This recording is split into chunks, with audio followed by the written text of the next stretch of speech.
lancée. Le secrétaire général-chef adjoint, chargé de la communication, organisera une journée de bilan du président Tchad à la tête du PCIR il y a 1 an, le 22 décembre prochain, ici même à Paris, à la maison du parti.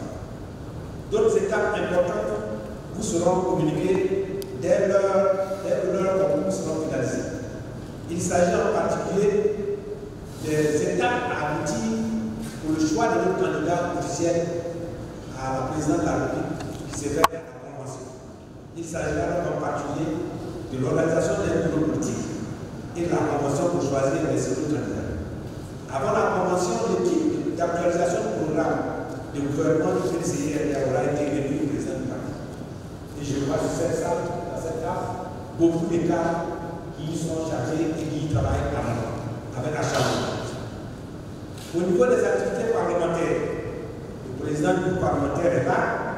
Notre groupe parlementaire a été très visible et très incisif à l'Assemblée nationale. Il a fait le point la première session de l'année 2024. Il est ressort de ce bilan que 17 projets de loi ont été soumis à l'adoption du Parlement. Sur ces 17 projets de loi, les parlementaires du PCIR dans les deux chambres, Sénat et Assemblée nationale, ont voté contre 2 textes importants. Il s'agit du projet de loi portant politique nationale de l'endettement et de la gestion de la dette publique. Vous savez que notre dette publique, c'est le PCIR qui a été le premier à sonner l'alarme. On est passé de 24 milliards, 26 milliards, 28 milliards.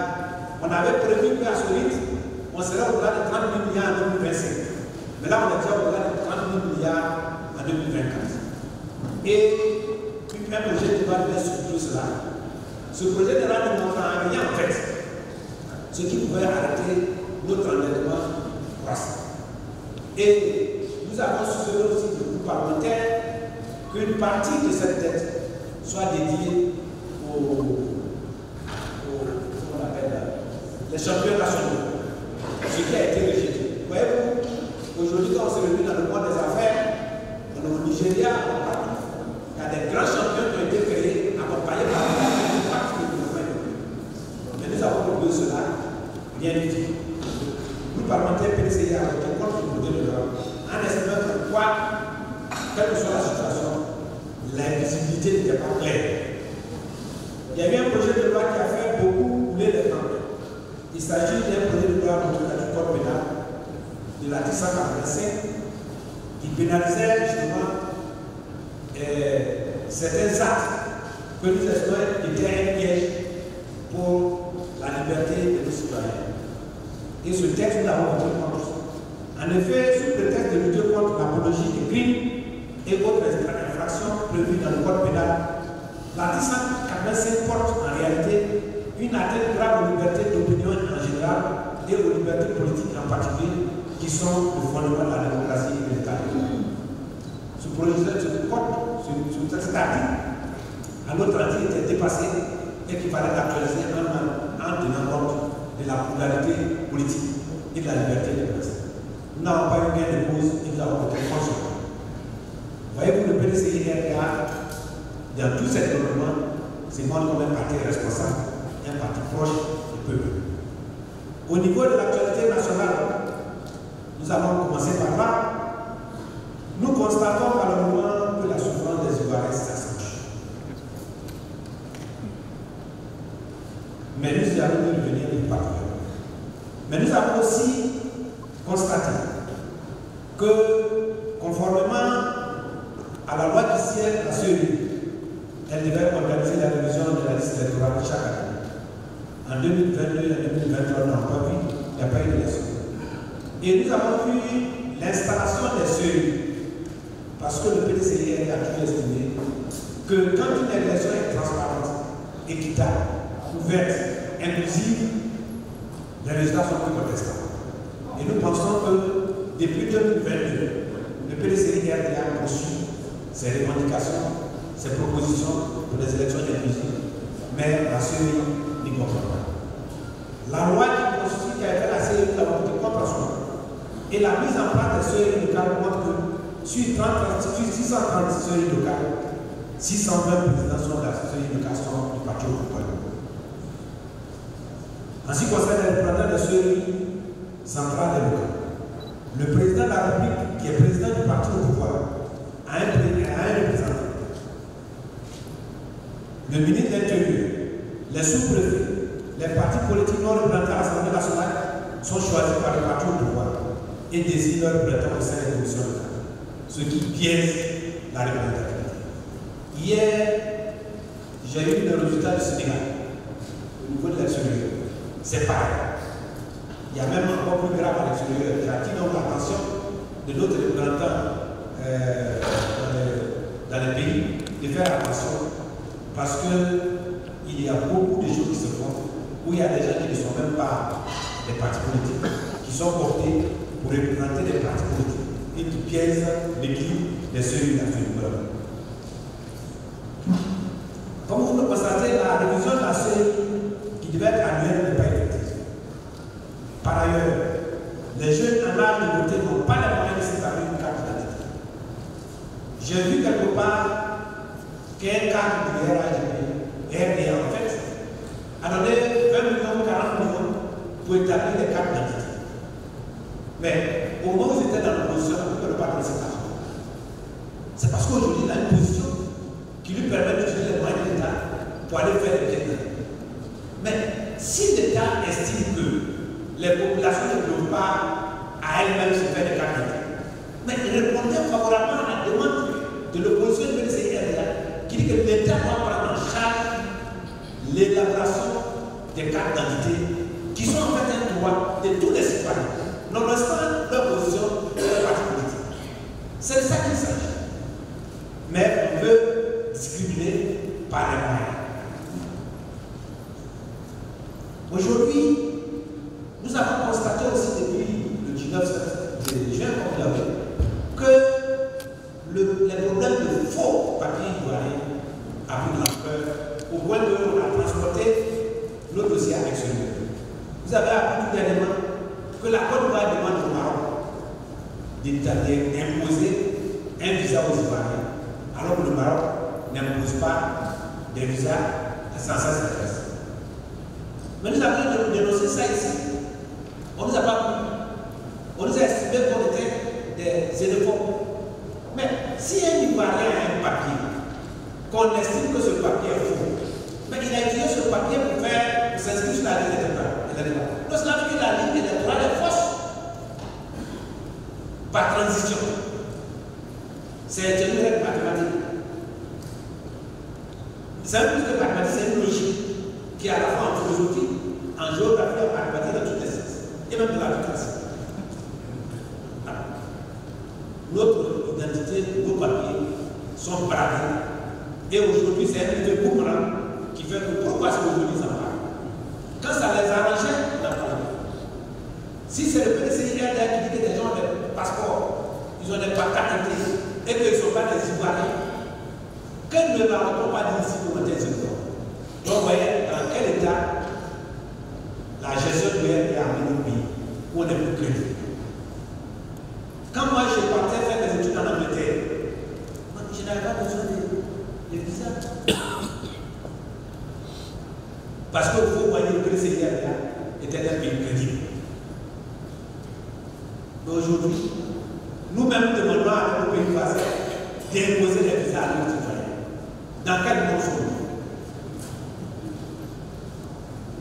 Une injustice à la base d'établir des pièces d'identité parce que les candidats visant de leur position et par les moyens de l'État font établir des pièces pour leur part.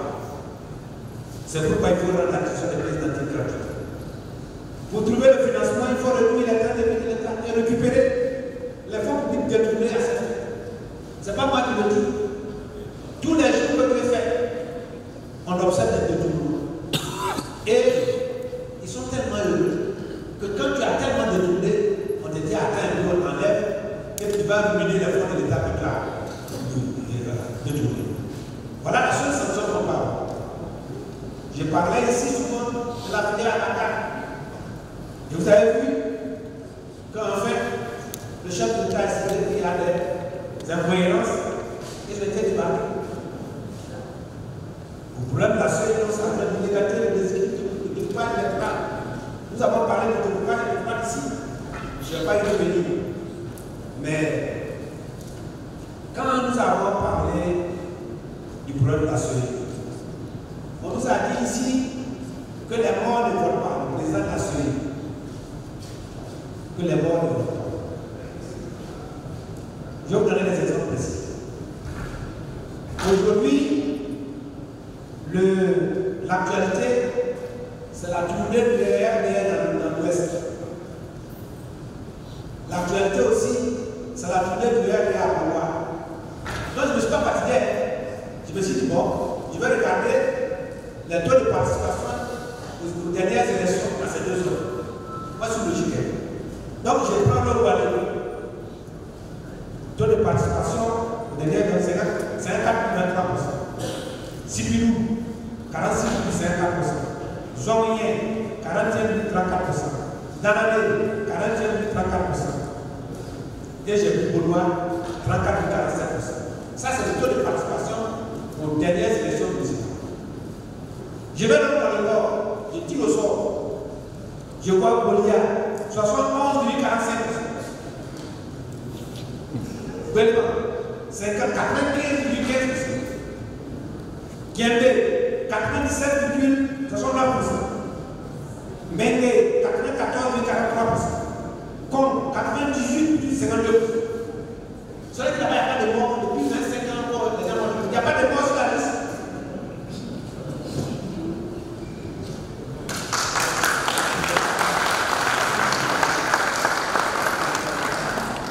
Moi, je parle toujours à l'échelle. Depuis la heure, c'est la liste. Et c'est le taux de participation. Si tu regardes même à l'échelle, il y a des bulletins. Là-bas, ils savent tous voter pour nous tous. Je n'ai pas mis ça pour ne pas la voter. Mais ils ont le plus taux de bulletins nuls. Et des bulletins nuls. Voyez-vous, pourtant on dit non, les morts ne votent pas. Dans ces 98%, depuis que il n'y a pas de morts dedans. Mais comment on prend le pas pour nous, on donne tous. Moi, je vais donner là. C'est ça la réalité. On constate que le taux de participation des services du Nord, qui sont dans les colonnes de droite que j'ai mis ici, avoisine les 100%. Cela signifie que depuis 25 ans, cette ligne reste la pays bien, mais pourtant, le taux reste toujours croissant. Et quand vous allez regarder le recensement, c'est la zone où, pendant qu'il y a les gens mis ailleurs, il y a un accroissement de la population. Le taux d'accroissement de la population dans ces zones, quand vous regardez sur la liste des changements, est plus élevé que partout. C'est comme ça qu'on vit le sentiment des manques de confiance à ceux, comme l'a dit le président du parlementaire à la télévision. C'est un manque de confiance. Et la liste électorale, elle nous a fait donc un audace politique. Nous avons depuis longtemps revendiqué le retrait de notre logo dans celui qui est HTP, tu vois, d'Israël HTP, qui a encore derrière. En temps normal, tout dossier déposé à la CEI pour cette société, qui comprend notre logo, devrait être rejeté. Si c'était un temps, c'était un temps normal. Imaginez que vous pouvez essayer d'avoir déposé un dossier et qu'on met quelque chose qui est notre logo, qui est reconnu. Ils vont rejeter. Mais tout le monde s'est dit. Pourquoi? Mais en fait, c'est une autre façon de tricher. Ils vont voir nos parents qui sont souvent analphabètes. Pour dire non, voyez que les gens appellent ces là, ça y est, c'est la dispute. Ils sont tous avec nous, donc les parents ne connaissent pas. C'est une forme de tricher. Le découpage électron, on en a parlé. Nous avons un réagissement. Un réagissement des disparités qui ont été constatées, j'ai des notes, je ne vais pas exactement c'est ça. Donc, nous sommes, comme le disaient les gens, nous sommes dans le brouillard. Mais nous n'avons pas. D'autres points de l'actualité nationale, vous savez, j'en parle toujours. Et souvent, les gens ne disent pas, mais ça finit toujours par se réaliser. La vie est chère. Tous les éléments de la vie quotidienne sont à leur niveau jamais. J'ai analysé le coût du carburant depuis 1996 jusqu'à 2024. Pourquoi 1996? Parce que je suis dit qu'avant 1996, il y avait encore les effets de la dévaluation. Donc le prix, si je prenais à comparer, ce n'était pas scientifiquement comparé. J'ai pris ce prix, j'ai regardé. J'ai même pris le carburant au temps de la transition.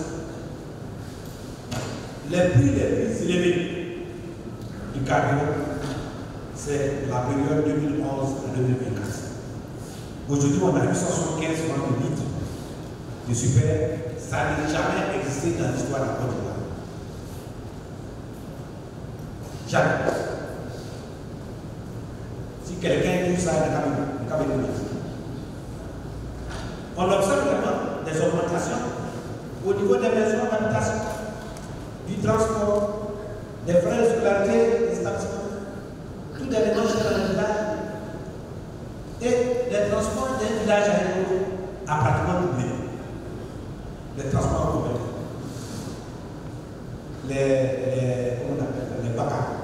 C'est parce que quand on utilise dans le village, on fait les autres. Donc, c'est une inflation.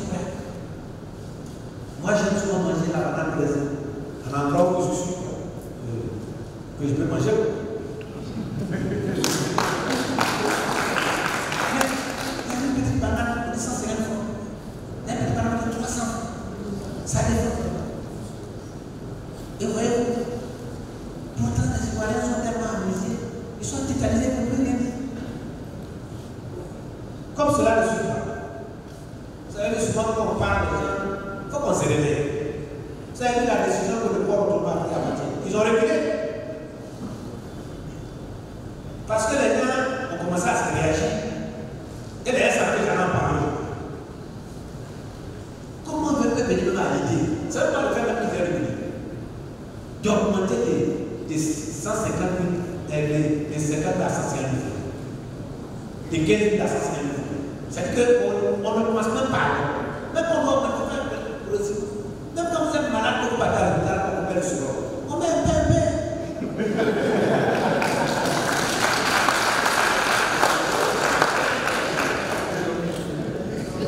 C'est pas normal. Alors, ils ont reculé parce que les gens ont commencé à dire non, c'est pas possible. Mais si cette décision passe, nous allons. Parce que ça va avoir des effets partout. Dans nos villages, c'est des camions qui sont pratiquement, qui ont vieilli, qui ont de place. Ils vont aller payer des pièces de l'étage pour être augmentés. Ça continue encore. Mais, vous savez, nous allons revenir à l'actualité, tu vois aussi. Mais au niveau de la santé, je ne sais pas s'il y a des pharmaciens ici. Les Ivoiriens ont plus le poids de la pauvreté. À tel point que ce sera sous peu. Ça quitte le ticket modérateur exigible pour les soins de cancer dans la santé. Quand vous savez, on partait dans les villages qui ont des dispensaires de vie. Avant d'aller vous faire consulter, il y a ce qu'on appelle le ticket modérateur. Il faut payer. Ça va être de 100 francs, 500 francs, ça dépend. Et il y a des villages qui ne vont pas payer 100 francs pour aller se faire consulter. C'est moi qui le dis. Surtout à la période difficile. Mais, qu'est-ce qu'ils ont dit? Mais nous, on a 75% des villages qui sont proches. Ce chiffre-là a été réajusté à 72%, peut-être 75%, peut-être 72%, comme les chiffres. Mais les gens n'arrivent pas à se payer le ticket modérateur. Je pense qu'il faut que ce ticket modérateur dans le village soit supprimé. Pourquoi? Mais dans un village, au moment où les centres de santé se construisent, les villages ont contribué par travers les petits frappes. C'est ça cause. Les infirmiers, les sages sont logés. Ils pas dans les villages.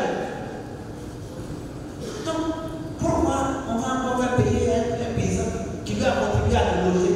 Quelquefois même s'il doit ça à l'électricité est prise en charge par l'État. Donc, il est son salaire pris en charge par l'État. enlever ça. Je demande que dans les villages, une copie est là à la pauvreté qui vit. On a qu'à au moins, s'ils ont accès à la consultation, ils peuvent aller chercher des blés pour payer le médicament.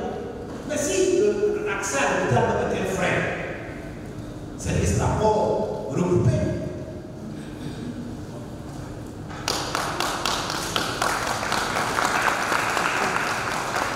Mais cela vient encore. On m'avait dit non, on a mis la CRU en place. Mais bien, il a promis rendre accessible les soins de santé à tous les Ivoiriens en 5 ans dès le premier mandat, à travers la couverture maladie universelle et un maillage dispositif de santé.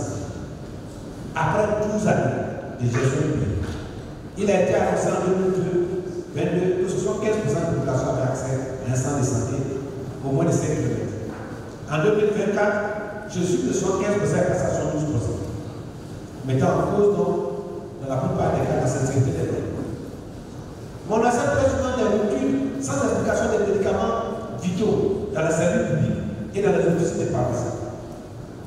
Aujourd'hui, je suis en train de parler, certains pharmaciens qui veulent consulter, parce qu'on va vous parler. Il semble qu'il y a aujourd'hui une crise importante des solutés pour les perfusions. Il y a des pharmaciens ici. Ça nous allez vous aller avec par exemple poser notre truc. Moi, c'est à dire que c'est soluté à côté. Et souvent, ces médicaments sont en rupture et on n'en parle pas. Et les gens meurent parce qu'ils n'ont pas accès à ça. Avant de tourner pour avoir ça, quelqu'un veut le trouver, votre parent est déjà parti. Maintenant, pour assurer que nous ouvrir, nos experts nous ont fait un dossier. Un monsieur en béton sur ce dossier. Après une phase pilote de la CRU est entrée en phase de généralisation le 1er octobre 2019. Après 5 ans de mise en œuvre, quel bilan peut-on adresser?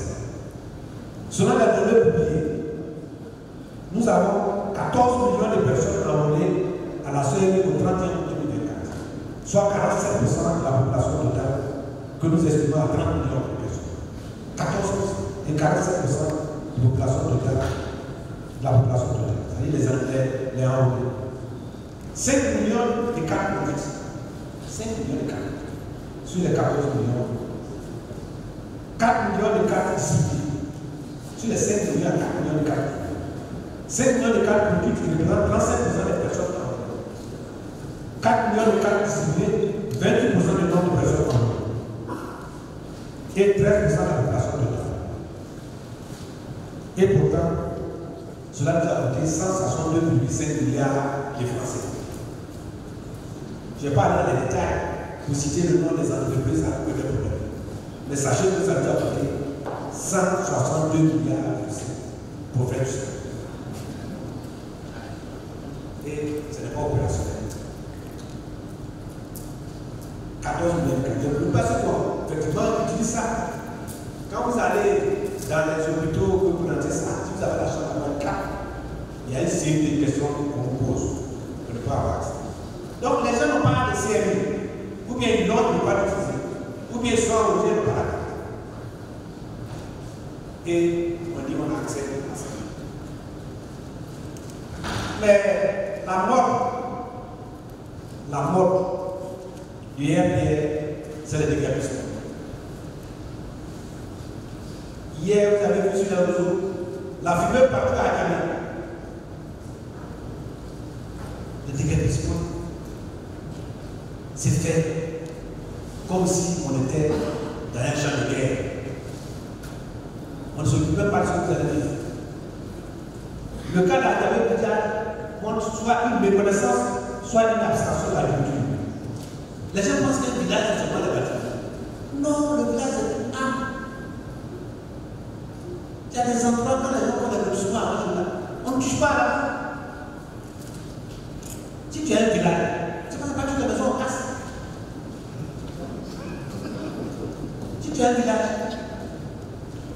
ils vont y casser, non, la route va passer là. Mais la route, elle va trouver le village. Et on détruit les gens. Tous les malheurs que nous avons, moi je ne suis pas poissonniste, mais le poissonnisme est là dedans. Il y a des endroits dans les lieux saints qu'on va voir. Depuis des siècles, les gens vont avec les moi Jérusalem, nous on va à la Mecque.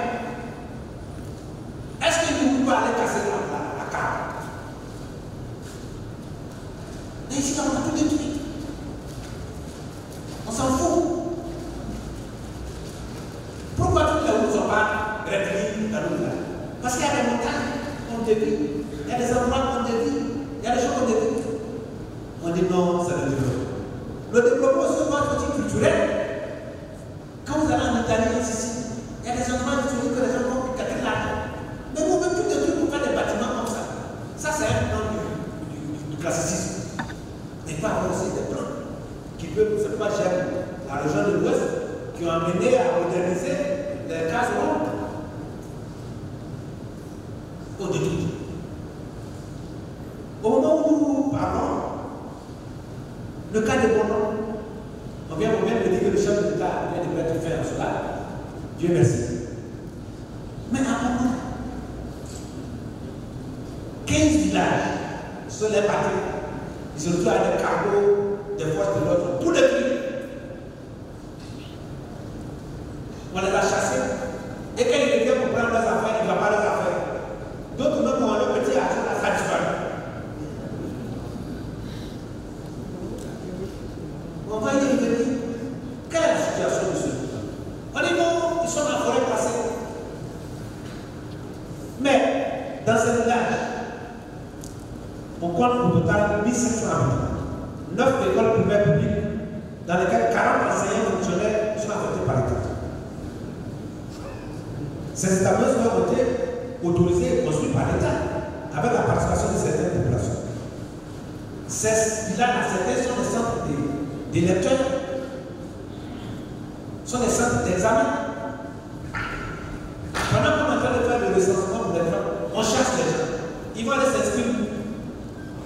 Tout ça, c'est parce que c'est un endroit en communication. PDCR, moi je ne cache pas mon mot. Mais depuis le mois de mai, juin, on a encore parlé. Donc on n'est pas allé les chasser, on a tant en peine début d'année scolaire pour aller chasser les gens. Dans les écoles publiques. Est-ce que c'est sur cette terre ou bien c'est ailleurs? Comme ils disent qu'on n'est pas dans le même monde, quand même. Même si le cimetière ne fait pas peur, ça va faire des frissons. Mais c'est quand même quelle négligence. On les a chassés. Heureusement que le chef de l'État vient de mettre fin. Cela montre aussi que quelquefois, ces gens-là ne sont pas en harmonie avec la vision de leur chef. Mais ce programme-là, je vais vous expliquer. Parce que mon ami a trouvé là, à Grenoble, jeune frère. On dit non que le cacao détruit la forêt.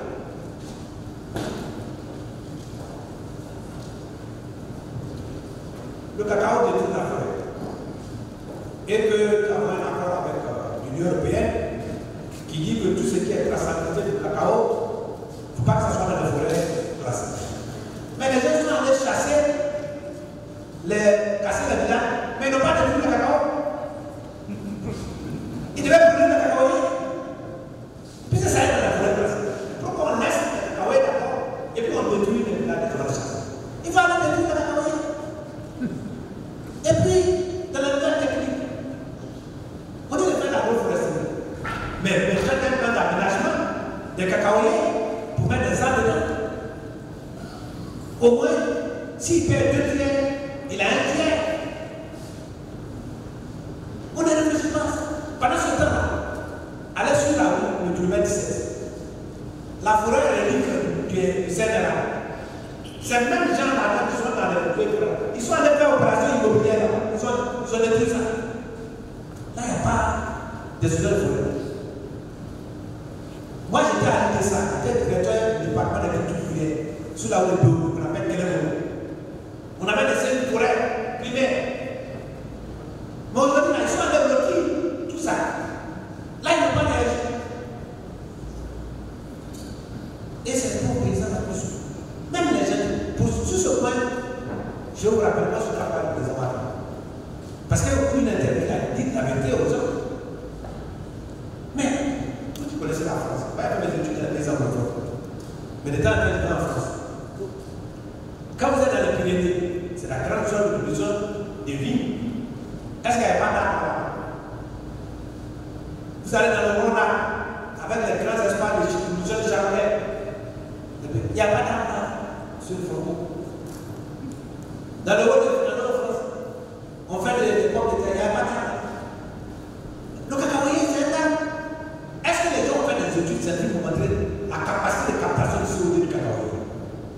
cadre. Il faut le faire d'abord. Et les choses évoluent. Et on, à cause de ça, on vient, on animalise les gens. On animalise les gens. Non. Non. Ça n'est pas bien. Ce n'est pas bien. Le PCR a comme ça, c'est un parti qui a été créé à partir du syndicat de la. Comme je l'ai dit, ces opérations sont politiquement motivées.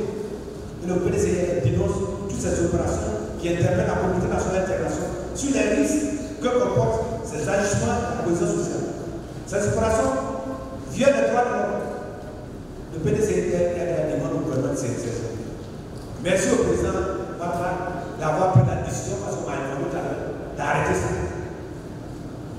Mais ils ont arrêté. Et les maisons qu'ils ont détruites.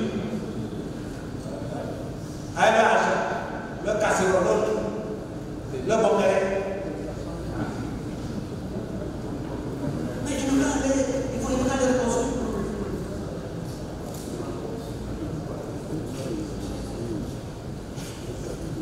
Non.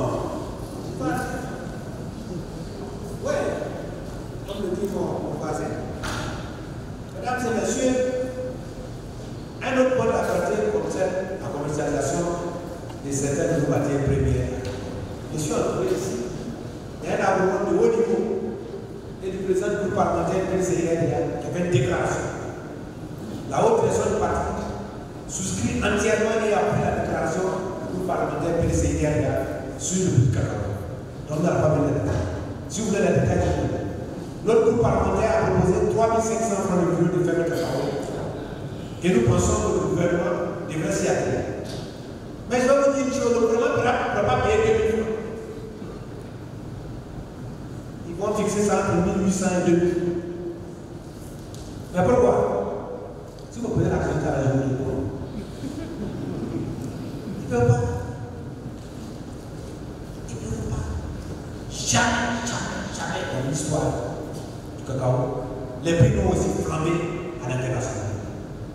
Les prix ont vacillé de janvier à là, entre 3 500 et 6 500 francs le kilo. Aujourd'hui, là-bas, j'ai regardé. C'est à 3 500 francs. Qu'est-ce que ça se passe? Ça vacille entre 3 500 et 6 500. Vous voulez donner 60, faites la moyenne et donnez 60%. Vous allez vous retrouver 3 500. Félicitations au groupe parlementaire.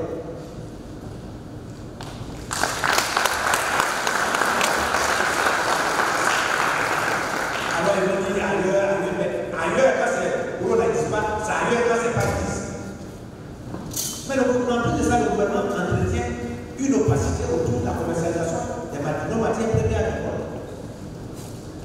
Cette opacité n'est pas signe de bonne gouvernance et est en violation avec la loi de l'agriculture. La loi de l'agriculture agricole, dans son article 89 stipule que le gouvernement doit être visible et donner une visibilité sur les prix en tout cas d'une information, quelle que soit la forme. Et le gouvernement ne fait pas. Mesdames et messieurs, chers amis de la presse, pendant que les Ivoiriens souffrent, et nous répétons avant de journée, que le pays connaît une forte croissance. Oui. Que notre pays est la deuxième économie du continent africain. Oui. Que nous sommes la 3e économie des pays francophones. Oui. Après l'Algérie et le Maroc. Que nous sommes la 2e économie d'Afrique de l'Ouest après le Nigeria. On était au temps de CGP. Mais les Ivoiriens vivent en réalité dans un pays lourdement endetté, avec plus de 30 000 milliards. Ils ne pourront pas le payer avant le 25 octobre 2025.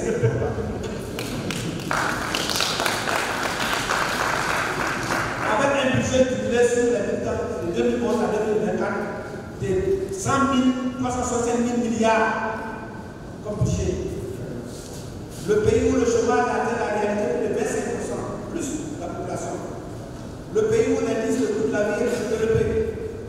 Le pays où l'espérance de vie diminue. Un pays où le taux de suicide est le 3e le plus élevé d'Afrique. Tout ça, c'est ça qui fait que l'indice de développement humain a régressé. Un pays où 1735 jeunes Ivoiriens titulaires d'un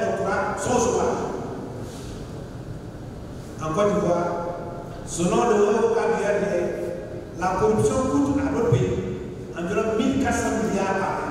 Si vous voulez voir notre vidéo, on le connaît.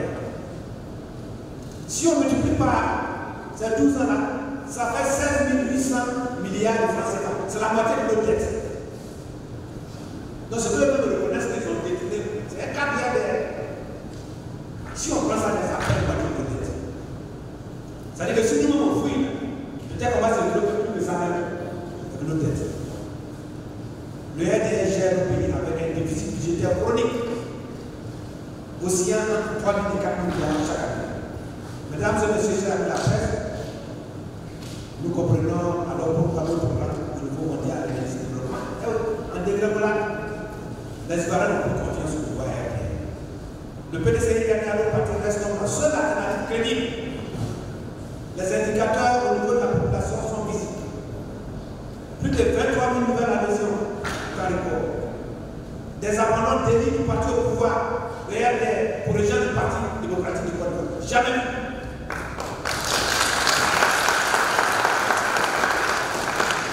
Comme vous le constatez, le maire délégué, M. Gilbert François, est rentré. Nous avons enregistré tout dernièrement M. Zewa, le député de Debonoua, qui est venu.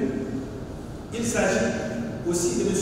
Kwaku Sirika, un grand opérateur économique, leader de l'Union dans le Zanzan qui est venu. La vague, dans quelques jours, d'autres grandes surprises sont annoncées.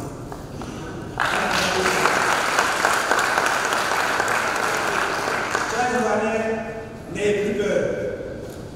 Rejoignez le parti du père fondateur de la nation, dirigé aujourd'hui par un digne héritier.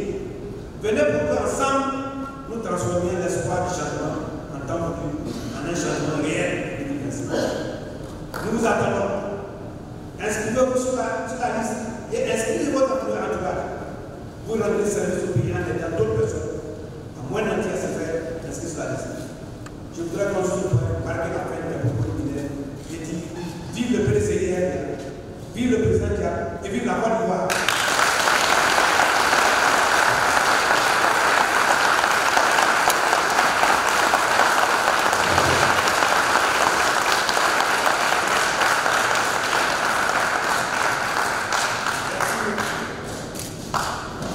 Merci, monsieur le porte-parole. Je pense que les informations sont à la hauteur de ce que chacun entendait. Moi, c'est bien de découvrir du journal de pays. Ma présentation, bien entendu, concerne l'achat du cacao à 3500. Alors, sur quoi le PDC se base pour dire que le cacao pouvait être acheté à 3500. Nous voulons plus de détails. Ensuite, la deuxième préoccupation concerne la déclaration de votre président, qui, certains observateurs de la vie politique, voient le fait de dire que le PDC ne fait pas d'alliance est une manière, bien entendu, de mettre en cause de la navette qui avait déjà été entamée par le père fondateur, par son prédécesseur, le président Angola Bédié, en l'occurrence pour SPI et bien d'autres. Merci. Merci. J.P. Badou, le nouveau rebelle. Par contre de la convention, il y a un des votes de ministre dans les Lyon qui dit qu'il ne semble pas se conformer à votre rythme. Qui dit que vous êtes autour du président Tiab, vous ne travaillez pas à l'accélération des choses. Alors que répondez-vous? Merci.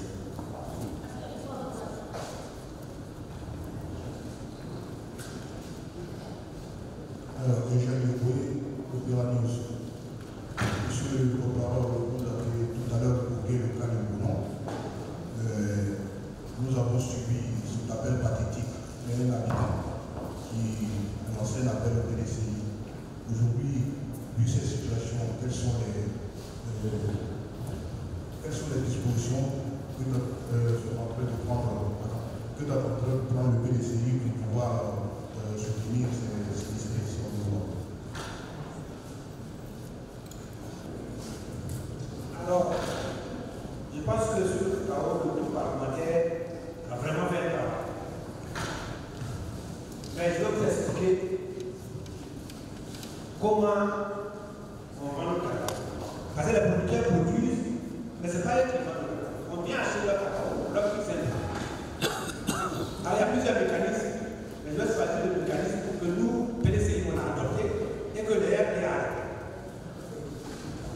C'est ce qu'on appelle la vente d'anticipation. C'est-à-dire à partir du 1er octobre 2024, nous allons donner un prix. Mais nous allons commencer à vendre notre cacao de 2025-2026. Nous allons commencer à vendre ça en avance. Et nous vendons ça, c'est un marché interne. Marché de Londres, marché de New York. Et nous avons ce qu'on appelle la messagerie. Là encore, on va y aller. C'est-à-dire qu'il y a des personnes qui sont comme moi, qui sont assis chaque jour, là, et qui regardent le prix sur le marché mondial. Ils disent, bon, le prix là, je rappelle que cette année, le haut, c'est le 19 avril. Vous avez près de 10 000 $ de tonne. C'est le pic. C'est 13 600. Donc, ils sont là, ils disent, bon, comme le prix est haut, je place 10 000 tonnes. Les gars achètent. Et non, ils pensent que ça peut monter, donc je vais prendre le risque. Tu vois? Et le risque peut être positif comme négatif. Donc, c'est les gens qui sont là à la messagerie. Et ceux-là, on ne les évalue pas.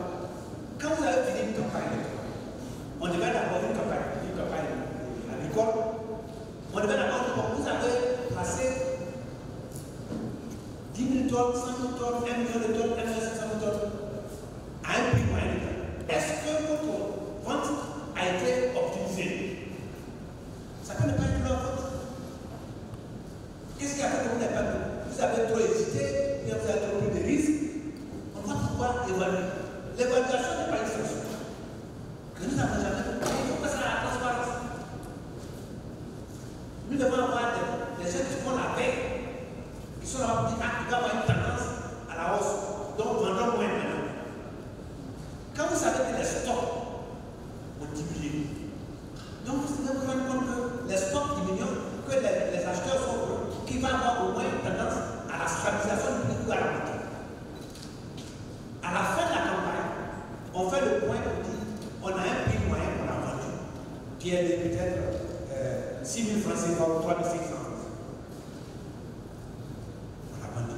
Donc quand on commence la campagne, le gouvernement a dit qu'on donne 60% au moins aux producteurs. Donc c'est ce prix qu'on a vendu là, c'est les 60% qu'on donne aux producteurs. Alors, quel est le problème?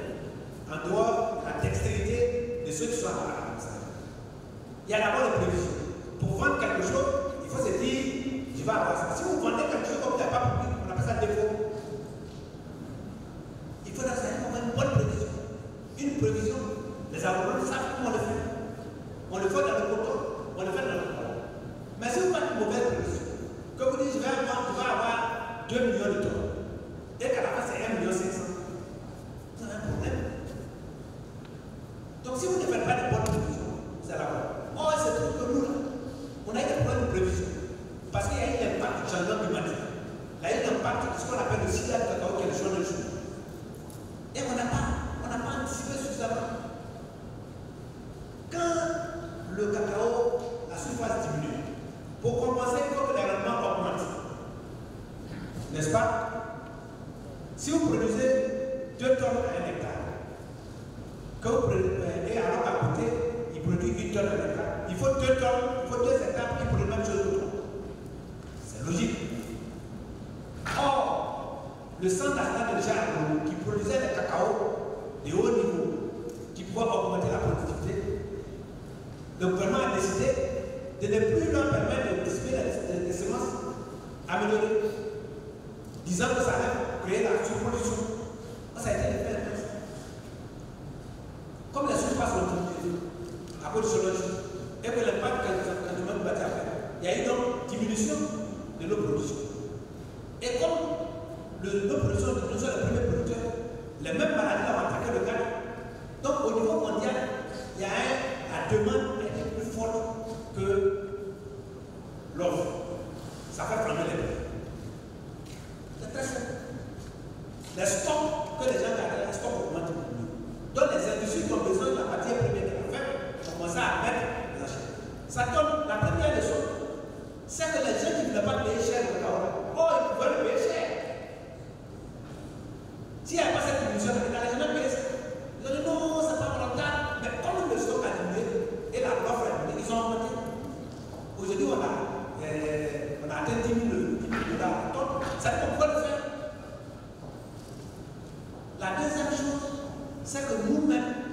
notre système de prévision n'a pas été parfait. La troisième chose, c'est que nous n'avons pas prévu l'accroissement de notre production, qui est minimum, par l'amélioration de la productivité qui devait être des semences améliorées et le contrôle qui peut s'arrêter. Du coup, nous avons un prix élevé et moins de cacao arrive. Mais ce qui est grave, comme c'est très stratégique, je ne vais pas trop parce que devant nous, cela va passer dans le pouvoir. Donc, les frères sont là, non, ça va, la caisse hors, donc, on ne va pas trop détailler les choses ici parce que c'est stratégique. Pourquoi c'est une plante stratégique? Mais en fait, dans la commercialisation, quand vous n'arrivez pas à satisfaire votre client qui vous a pris un contrat, vous avez deux types de pénalités. Soit une pénalité pécuniaire, soit un transfert d'une campagne à une autre de la livraison. Par exemple, vous devez livrer quelqu'un en novembre que vous n'avez pas pu livrer. Il dit, bon, vous n'avez pas pu livrer en novembre, mais comme vous n'avez pas la deuxième, la petite traite, moi je voudrais que vous me livrez. Mais si vous devez livrer la deuxième traite au mois de mars, vous allez livrer au prix du mois de novembre. Or, le mois de novembre, on était à 2 000 $. Or, au mois de mars, on t'a même de 5 000 $. Ça nous permet. Et c'est ça. Si vous avez perdu, vous ne bénéficiez pas de la flambée du prix. Or, si vous n'avez pas besoin de la flambée du prix, vous ne pouvez pas répercuter ça sur le producteur. Donc, le producteur, il paye pour le non-professionnalisme de la gestion de la commercialisation. C'est très simple. Or, les gens qui font plus sport, comme le Cameroun, eux, ils n'ont pas de participation. Donc, ils captent le prix courant. Mais il faut dire que chaque système a ses avantages et ses inconvénients. Mais tout le problème se passe sur 1. La prévision des récoltes, 2. Le respect des contrats et 3. L'amélioration de la productivité pour compenser ce qui est perdu à l'observation climatique et à, comment on appelle, au choix d'un jour. Voilà tout ça. Donc quand nous on suit, nous on a un expert, c'est les vrais experts de l'agriculture qui sont au PDC. Les vrais.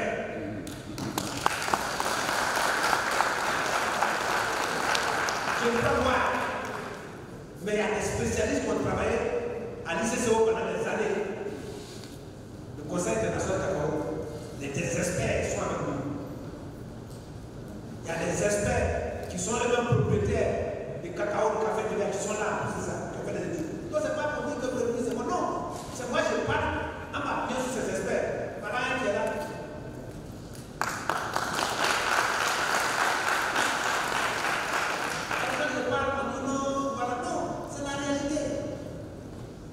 C'est la même chose pour le Kanaka. Mais mon ami, comment tu peux demander à un planteur Kanaka qui a lui-même fait son champ Kanaka? Est-ce que des gens sont allés dans le champ Kanaka pour ramasser la noix de riz? Mais tu viens pour tout traîner la noix de riz de casser. C'est les enfants qui peuvent aller faire ça. Et le prix, c'est 663 francs. Prix CAF.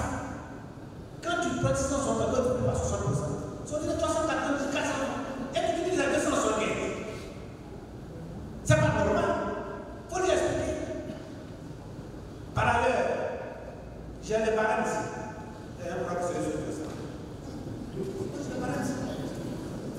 Le barème de cacao, le barème de coton en attaque, le barème de cacao, ça est là. Mais il y a beaucoup de prélèvements. Le DUS, c'est normal.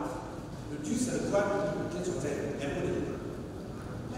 Droit d'enregistrement, redevance du coton en attaque, prélèvement de soutien à la circulation, contribution des plusieurs organismes internationaux, gestion de qualité, prélèvement OIA en attaque, prélèvement sachet, prélèvement sur le soutien, prélèvement, et à la fin, c'est ça.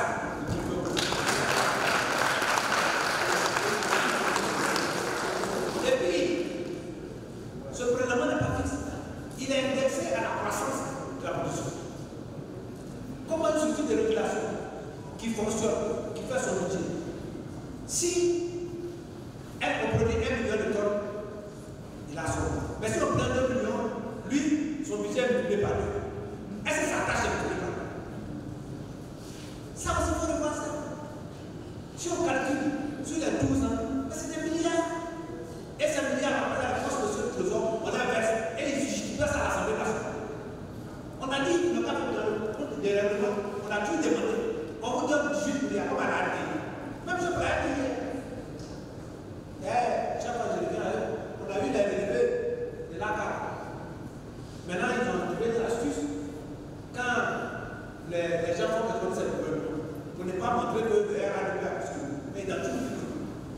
parti politique, on peut essayer d'aller dans le bien. Bon, ça c'est une parenthèse. Mais on leur demande, on continue, on peut leur donner. Et puis, il n'hésite pas à personne. L'Assemblée nationale, que la représentation ne reçoit pas dans le règlement de la gestion du compte, c'est transfert. C'est-à-dire que il vient parler, on donne à la carte, le faire, tout ce monde. Le 19 juin, j'avais parlé du fait des passages de péage. Et vous avez vu, ils ont mis dans la presse que tout près là, c'est 13 milliards. Mais combien de passages là? Les 13 milliards, ça dépend combien de passages. Combien de passages? Ça, on veut savoir. Et combien a été versé dans le compte de l'État? Et combien a été mangé par la structure?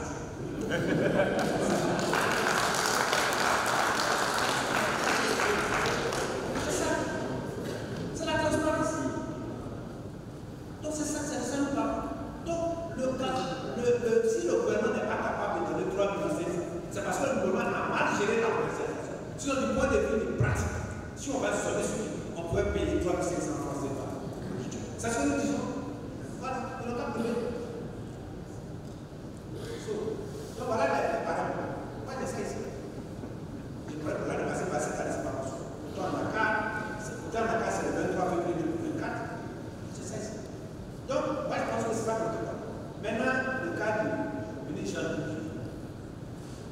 Vous savez, voici un peu pas. Je ne vais pas dire les choses de mon sentiment.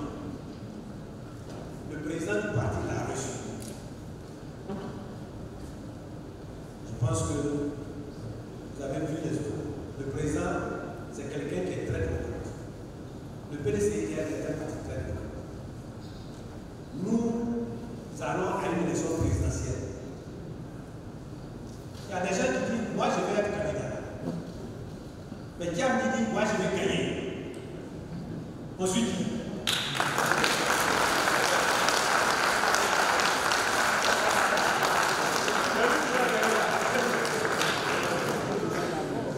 c'est tout. Et pour gagner, il faut se préparer. Et pour se préparer, il y a un certain nombre de choses qui sont prioritaires. La liste électorale, l'organisation du parti, ce qu'on appelle le maillage, et tout ça, la mobilisation est terrible. Mobiliser les gens. Chez nous, au village, on nous a enseigné que quand vous arrivez quelque part, il y a un repas sous le feu qui est en train de cuire.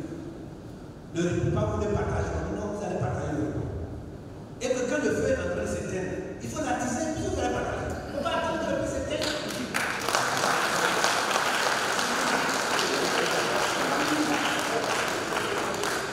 Nous sommes en train de préparer, actualiser le programme du gouvernement, piloté par le vice-président Amoussé. Si on va à la convention, qu'il y a un candidat qui est là, ce candidat va s'appuyer sur ça. Il n'y a pas le président qui n'aura pas de programme. Donc, si on est intéressé à ce que ça soit mal, il faut avoir tes yeux dedans, tes oreilles dedans, ton nez dedans, pour adapter à ce que tu puisses le faire. C'est ça que nous sommes en train de préparer. Parce que pour nous, c'est gagner d'abord. Ce n'est pas participer. Participer parce qu'on a dépassé ça. Voilà.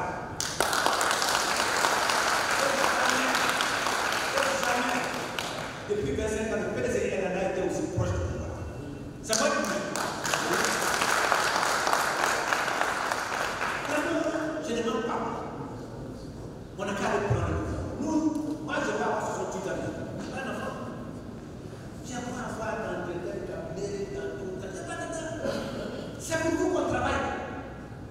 Je ne peux pas m'asseoir, manger un peu ce que j'ai, regarder ma femme, regarder tout comme ça. Mais on est en train de se battre pour vous. Pardon. On n'a qu'à aller, je vais derrière. Monsieur le président, c'est mon jeune frère. Monsieur derrière. Parce que c'est pas lui qui peut gagner. Je demande pardon au nom de l'intérêt et de la mémoire de tous ceux qui ont les photos. On a souffert. Les Ivoiriens continuent. Si on les déçoit, ils vont complètement abandonner le PDC. Donc n'arrivons pas là. Faisons en sorte que le PDC. Les gens ont peur de nous. Les gens qui sont dans le parti au pouvoir disent pour venir. Et vous voulez que c'est les gens qui sont idiots. C'est parce qu'ils sont dans le parti.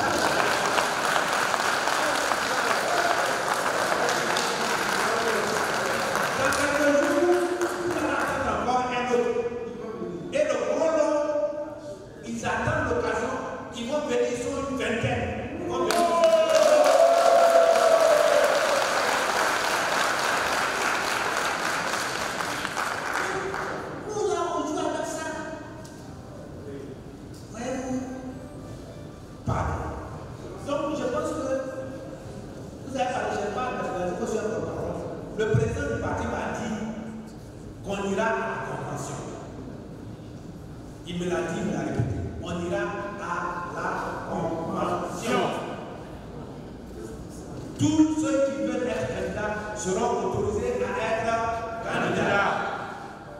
Même s'il y a des exceptions qui n'ont pas de candidat, on verra ces exceptions. Pas de candidat pour une fois pour tous. On met KO et puis on avance.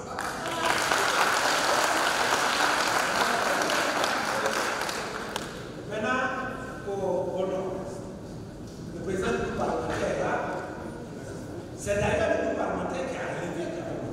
Avant, on a eu le truc là-bas. Kakadé, l'honorable, qui nous ont relevé tout ça. Quand je vous donne des informations, c'est des mots que je n'invente pas. Je n'invente rien. Ce sont des équipes qui travaillent, puis moi je parle, je fais la force, je fais tout dedans. Mais préférez les forts parce que les autres sont forts.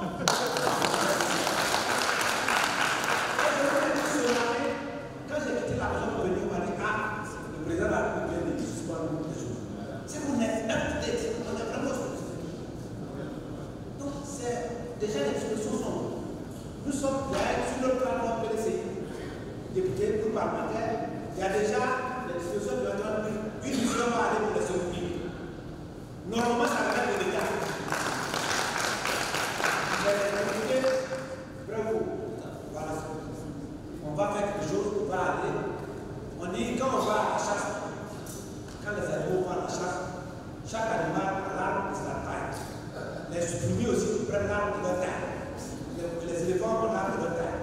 Nous, on est dans l'opposition, on n'a pas beaucoup. On fera ce qu'on peut en attendant que l'État vienne faire passer les pouvoirs de l'État de secourir les gens. Voilà. Donc voilà ce que vous pouvez dire pour ces trois questions. S'il y a une deuxième question. Merci. C'est la première question. Mesdames et messieurs les journalistes, la dernière liste. Je suis Étienne Attal, je suis du journal de l'État. J'ai deux. Allô? Je suis Étienne Attal, je suis du journal de l'État. J'ai deux préoccupations. La première concerne les ex-indisciplinés du PCRDA dont la sanction avait été réduite. On veut savoir, est-ce qu'après la levée de l'exception, ils ont revu leur poste aussi à les délégués, à des sections, etc. Ou bien les intérimaires qu'on avait mis à continuer de travailler à leur place. C'est la première préoccupation. La deuxième préoccupation est très inquiétante. La deuxième préoccupation est très inquiétante. Nous avons en possession une vidéo qui suit de manière virale ces jours-ci. J'ai dit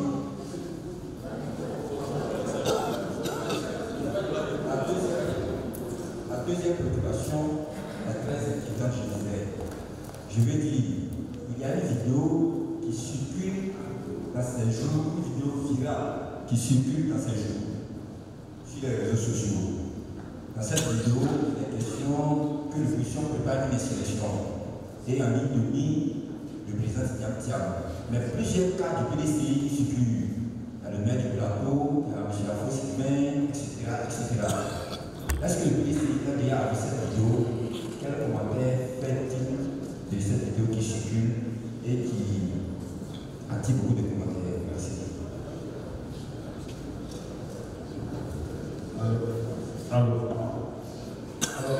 Bonjour, monsieur le porte-parole, je suis Jean-Michel Petit de Radio de la Paix. Moi, ma question est relative à lever le dernier rapport du CNDH et le ministère de la Justice qui discute un rapport sur le surpeuplement de nos prisons. Alors, quelle est l'avis du PDCI sur ce sujet?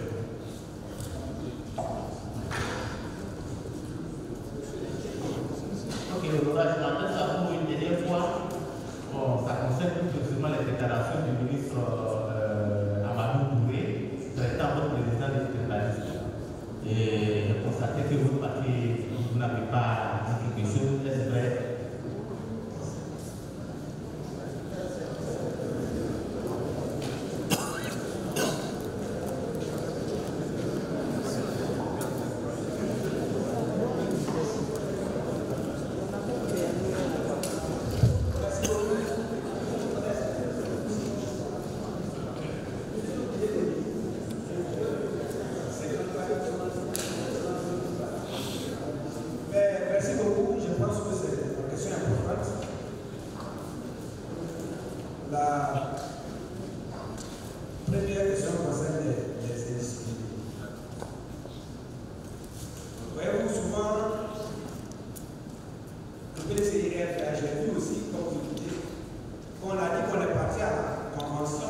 pour dire que notre candidat à la convention était le président Diadia et qu'il y avait un ordre du jour unique dont on ne devait pas traiter le pouvoir. Mais les gens ont oublié qu'il y a une résolution aussi qui a été prise pour les indisciplines. Là, les indisciplines ne parlent pas de ça. Si la résolution qui dit que nous prenons le président qui a comme le candidat à la convention est critiquable, c'est que cette résolution aussi doit être critiquable. Bravo. C'est pourquoi quand on parle, il faut faire attention. Quand ça arrange, on ne critique pas. Mais nous pensons que les deux sont valables. Mais on a pris une résolution pour désanctionner les industries. Et d'abord, on a dit que les choses devaient se régler au cas par cas. La reprise. Ça, c'est clair. Donc, le cas par cas, c'est le conseil des ministres du président qui règle. Les concernés, je pense qu'ils doivent s'adresser à la même partie, à la haute hiérarchie du parti. Vous ne pouvez pas vous asseoir là-bas et puis vous avez pris une sanction qui a été quelquefois détrimentale. Il y a des endroits où on a perdu à cause de nous-mêmes. On ne va pas commencer à s'asseoir là comme ça et puis bon voilà, tu es à la maison, bravo, viens prendre ta place. Il faut toi tu reconnaisses que tu as voté, tu as donné des dommages et fait un manque de moral et à la limite présenter des excuses. C'est une procédure qu'on a tous appris au village.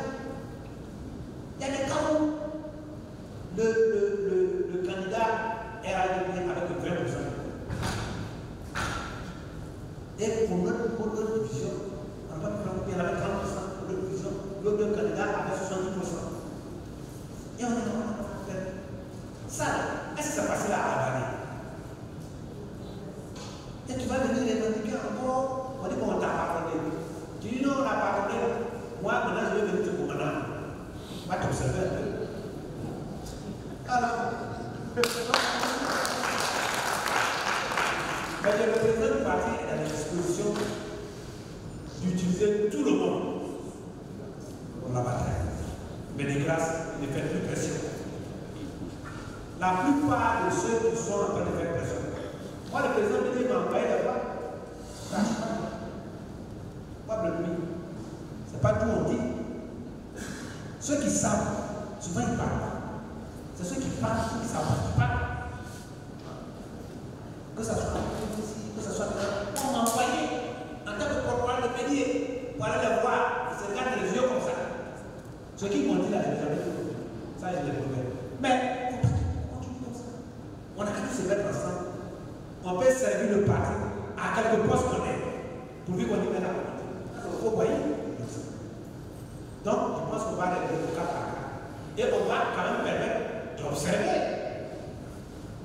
N'est-ce pas? On a eu un petit accompagnement fragile. Voilà, donc, il n'a qu'à être patient, il n'a qu'à travailler, il n'a qu'à reprendre la situation. Quand on était à l'université, tu te mets dans le rang de quand tu vas aller intégrer. Si on te rejette la parole de soi, tu te rejette la parole derrière.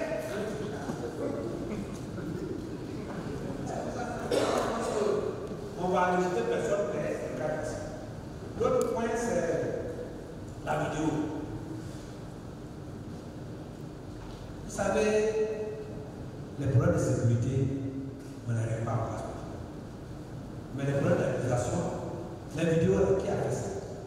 Sinon, nous, on peut porter plainte de diffamation. Dieu merci, le président qui a fait la déclaration ici, avant cette vidéo. Dieu merci. Il a dit que nous, on ne va pas utiliser tous les moyens pour arriver au pouvoir. Parce qu'on n'aime pas la violence. Pour ceux qui ne savent pas, j'ai un document ici, écrit sous le président du Rwanda. La Côte d'Ivoire de PDCI a été à des endroits insoupçonnés pour régler le problème de conflit. Que ce soit en Sierra Leone, au Libéria, en Afrique du Sud, on a le dialogue, en Angola, les problèmes entre l'unitaire et l'IPR, même la guerre des îles Bandoula contre l'Anna.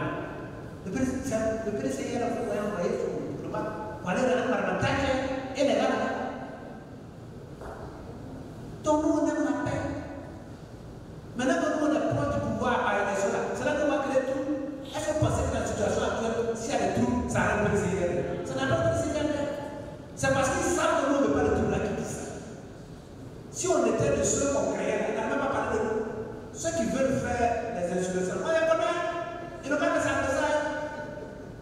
Le PDCI n'est pas un parti d'insurrection.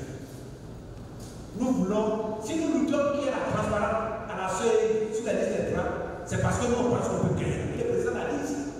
Le premier porte-parole du parti, c'est le président lui-même. Le président a dit quelque chose ici, qu'est-ce qu'il va dire de plus? On n'est pas associé, on n'est ni de près ni de loin à une quelconque personne. D'ailleurs, je pense que c'est une fausse information. Si c'était vrai, ça n'avait pas sorti. Parce que les renseignements généraux, que là, ce qui est l'intérêt d'État, ils ne vont pas sortir. Ils ne vont pas agir. Je pense d'ailleurs que c'est la loi qu'on a votée sur l'information. Ceux-là, on doit les traquer. On doit les traquer. Parce que ça attaque la tête à la chose de nous, mais aussi à la sécurité de l'État. Donc, je pense que nous, on n'est pas concernés. Je n'ai même pas répondre à ça. Mais si je ne réponds pas, il va essayer de faire partie du pays. Nos valeurs, c'est la paix, le dialogue, la justice, l'équité, la solidarité. Mais la solidarité dans le malheur, oui. La solidarité dans le mal, non. Ça ne faut pas écouter ça.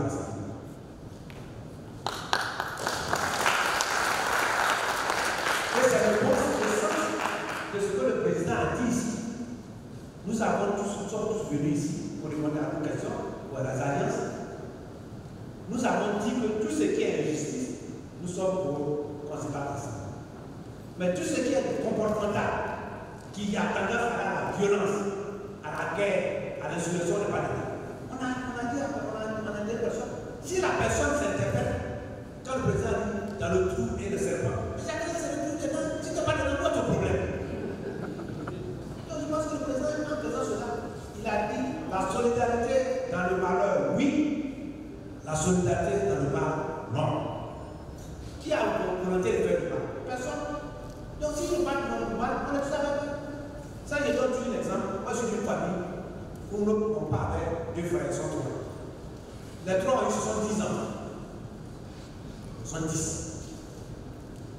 Dedans, il y a musulmans, il y a chrétiens, il y a catholiques dedans, il y a gros, il y a grand, il y a clair, il y a noir, il y a tout dedans. Et si on prend nos enfants, nos petits-enfants, nous avons avec 200, 300 personnes. Moi, je suis 10e de ma maman. Maman fait 13. Ma première grande soeur a fait 14. Elle est vivante. Donc, on multiplie la c'est des hommes. Mais quand on va, quand il y a un problème en famille, pour ceux qui veulent, on arrive là-bas. Tout le monde est concerné par le problème. Deux sont RATP, deux sont RDR, deux sont PPAC, ils sont là, je les découvre. Mais ils ne parlent pas de PDC, ils ne parlent pas de PPAC, personne va venir aller chanter par ils le connaissent. Mais quand il s'agit d'aller manger, il y a rien qui ne mange pas porc comme moi. Il y a rien qui ne mange pas cabine. Oh, moi je ne mange pas porc, je mange cabine. Donc, quand on arrive au repas, si quelqu'un dit je ne mange pas porc, toi tu penses qu'il ne mange pas porc, il ne va pas manger le repas pour dire que non, il n'est pas dans le repas de la famille. C'est tout le sens de l'intervention présidentielle. On est tous ensemble pour lutter pour la sœur, pour lutter pour les choses. Mais nous, moi, il ne mange pas porc.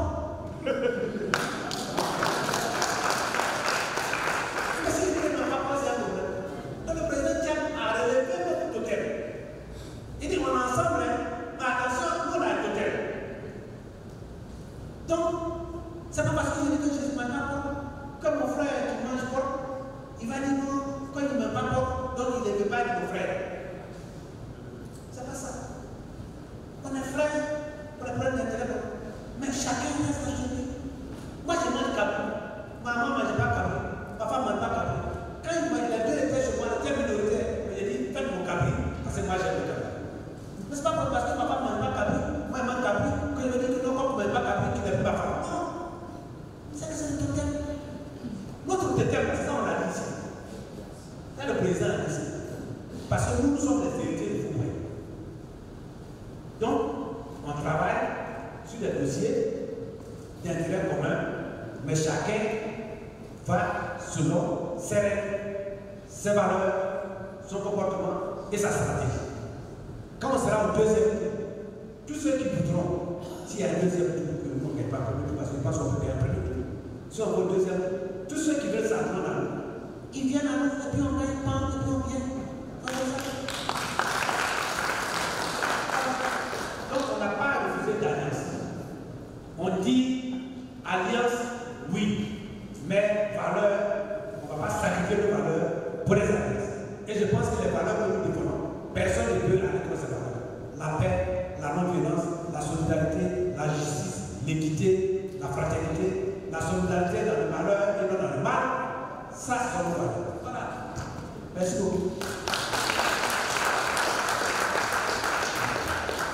Merci beaucoup. Tout en saluant le président Kodeissa, président du forum que nous avons eu à la table de séance.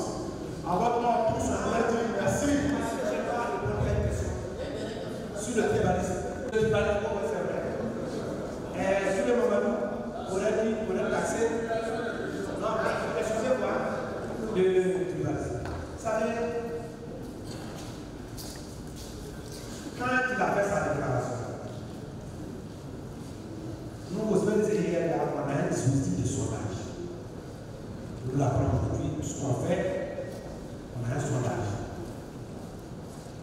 Le président a mis dans son sondage 85,6% des Ivoiriens qui ne sont pas concernés par ce thème. Et on a dépassé ça.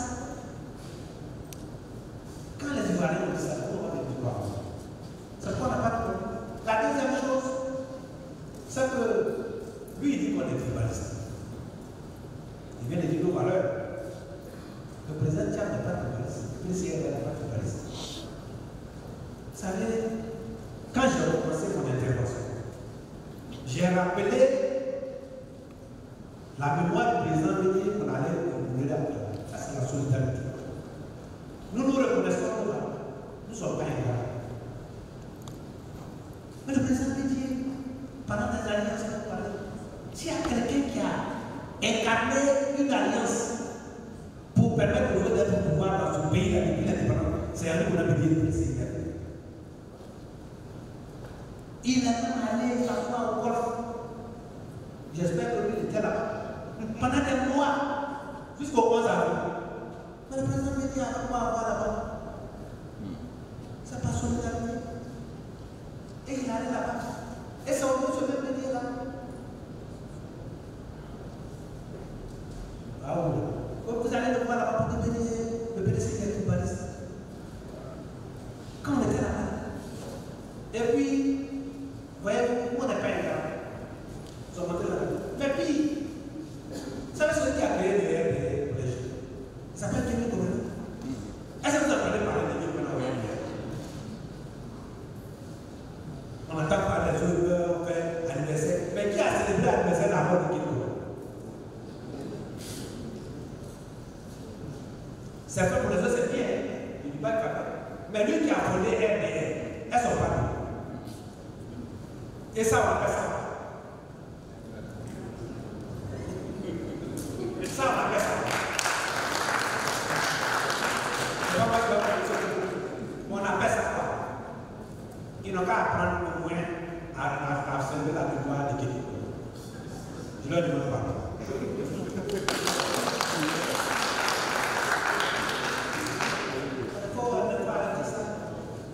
Il a géré 1 milliard par jour pendant 365 jours. Quel compte? Ils disent qu'on a 2% de taux de chômage. Moi, je veux bien. Si on a 2% de taux de chômage, cela veut dire qu'on a pratiquement, on a en plein emploi. Les gens qui traitent la population de la démographie. Si on a 2%, on est pratiquement en plein emploi, parce qu'il y a très peu de pays qui peuvent avoir dit qu'on a 2% de taux de chômage. Mais quand on a 2% de taux de chômage et qu'on a 39% de taux de pauvreté, ça veut dire qu'il y a des gens qui travaillent qui sont pauvres. Ça veut dire qu'on est l'esclavage. Ça veut dire que tu travailles pour pas vivre toi-même. Ça veut dire que tu es esclave. C'est ce que ça veut dire. Est-ce que c'est des gens d'emploi que vous avez besoin? Donc moi je pense qu'il n'a pas à s'occuper. Un membre du gouvernement ne doit pas dire des choses.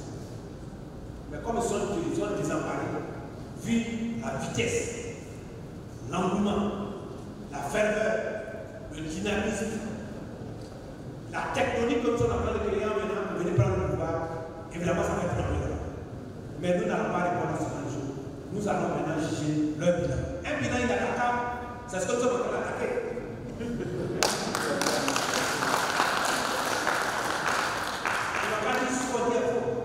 Donc cette affaire de tribalisme, de Yamayama, de quoi, ça peut être clé, on n'est pas dedans. Ils ont parlé de l'égalité ici, tu leur as montré que l'égalité nationale contre ça. On appelait ça rattrapage. Et le rattrapage, on va dire rattrapage de volume du pays, parce que tous les jours on détourne l'argent. Et comme c'est l'argent détourné par rattrapage,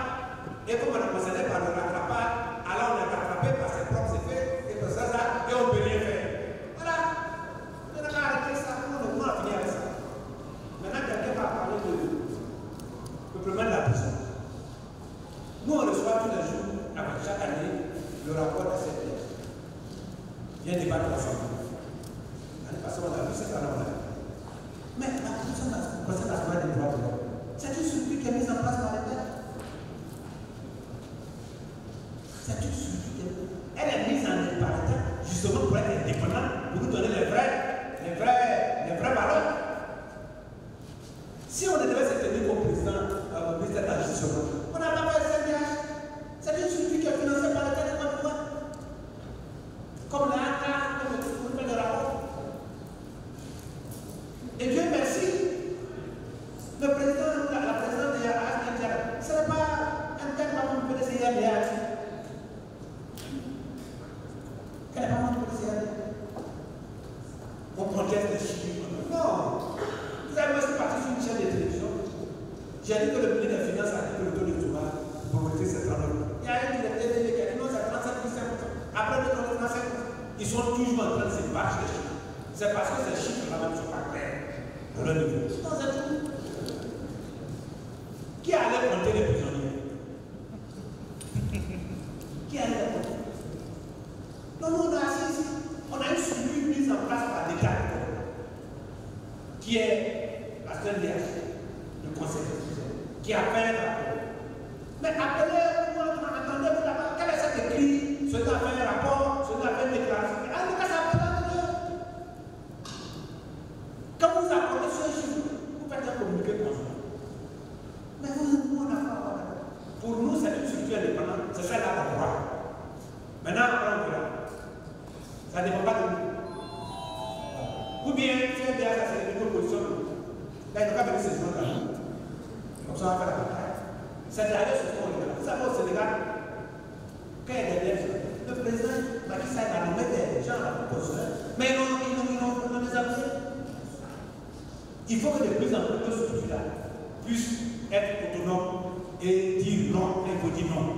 Voilà, c'est ce qu'on demande à la société. C'est tout. Par rapport à CNDH, on va pas dire ce que nous.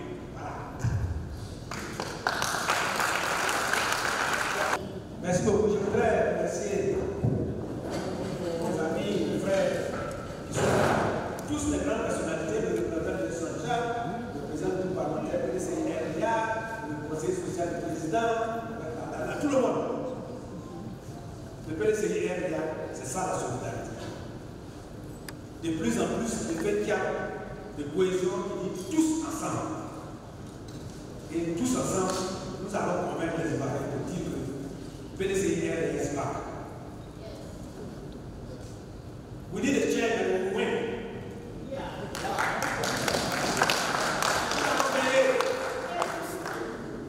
Ouais. Le choix en 2025 sera entre ce qui se passe aujourd'hui et le futur. Nous avons deux piliers. Notre gestion du passé, de 1960 à 1999, et notre vision de la Côte d'Ivoire nouvelle, qui est basée sur l'équité, le droit, le travail, la justice, la solidarité, et le bonheur pour tout le monde, et le progrès pour tous. Le progrès pour tous, et le bonheur pour chacun. Tous ensemble avec le président Tchad. Allons en octobre dans la paix, la sérénité, inscrivons-nous et battons nos adversaires proprement dans les yeux.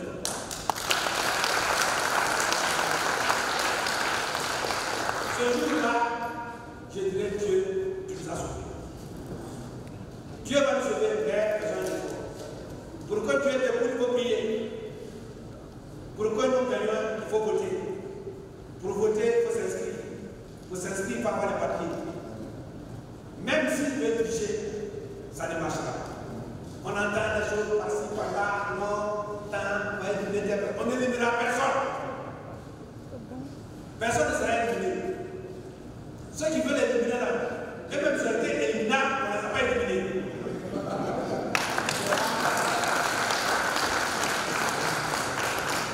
Donc, n'éliminera personne. Les Ivoiriens veulent la paix. Laissons le peuple faire son choix. On nous a attaqué quand on a fait l'humanité. Ce matin, quand je venais sur de la vie internationale, on parlait du Gabon. Vous avez vu les conditions de l'éligibilité au Gabon? Elle n'est pas les interpeller. La communauté ne pas les interpeller. On a voulu stresser Bédier, on a oublié, on a fait. Non, mon papa est mort. Mais Dieu va montrer que Bédier a fait le jour. Président Bédier, que Dieu t'accueille parce que tu as fait pour ce pays-là. Tu t'es trop sacrifié.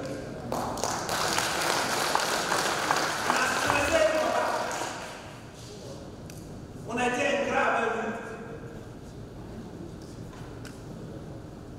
Comment peut-on faire ce qu'on a fait à Béni en oubliant ce que lui a fait pour les autres? Comment peut-on faire ce qu'on fait au PDC en oubliant ce qu'on a fait? J'ai vu un chroniqueur qui disait que il y a un père de la nation. Il n'y a pas de père de la nation. Le père de la nation, c'est le souverain. C'est lequel? Mais on parle de père de la nation. Quand ils veulent trouver des moyens pour se faire gérer père, il n'y a pas de père de la nation. Le père de la nation ivoirienne, c'est Félix Houphouët-Boigny.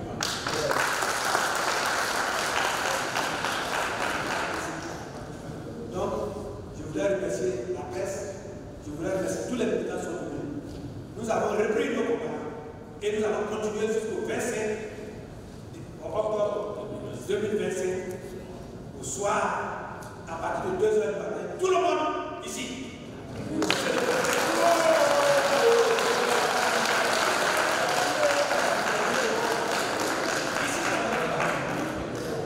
Et nous avons une chance que nous pas. On a appelé Houphouët-Boigny et a dit qu'on a besoin sont près de Dieu. Et ils n'en ont pas.